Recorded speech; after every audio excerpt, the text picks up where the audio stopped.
She is the flower of the field, from whom bloomed the precious lily of the valley. Through her birth, the nature inherited from our first parents is changed. ह्या उतरांनी भाग्यवंत आगोस्तीन आमकां सगल्यांक आपयता मारियेच्या, उजवाडांत, पोर्जोलीत आनी खुशाल जावंक. आयज आमी आंकवार मारयेचो वाडदीस समारंभताव. देवाचो मोग जेजू वरवीं सोपूर्णायेन व्यक्त जाता जाल्यार मारयेन ह्या मोगाक संवसारांत जल्माक हाडलो.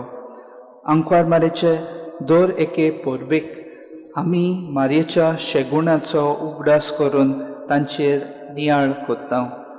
सगळ्या तिच्या शेगुणा मदें ताची खालतिकाय आमी आपणावची गरज आसा. आपल्या तुस्त गितान आंकवार मारये उद्गारता, ताणें लांदीक चाकोणेचेर दिश्ट घाल्ली. जेजू आमकां आपयता आपणाशी सगळे आमचे कोश्ट घेवन, आमचे भार घेवन, आनी तो आमकां समाधान कोत्तलो.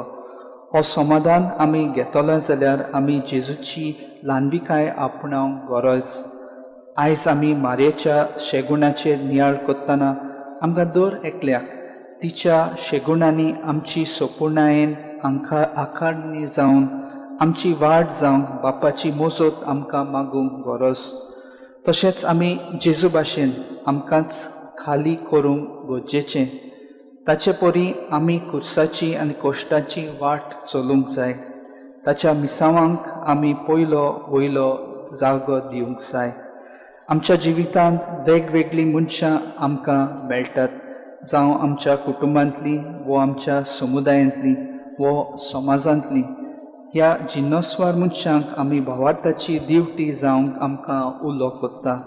ती खंयचीं जावं, आमकां लागशिलीं वो पयशिलीं, दुसऱ्या धर्माची वो दुसऱ्या जाती कातीची वो दुसऱ्या गांवची, आमी भावार्थाचे गोवाय तांकां जावंक एक सोयेक. तर भाग्यवंत आंकवार मारये भाशेन आमी मोगा सेवेंतल्यान काळजा मनाची सुटका अणभवून सर्गीचे पावंडे आपणावंक आमकां बापाची कृपा ह्या मिसाच्या बलिदानान मागुया.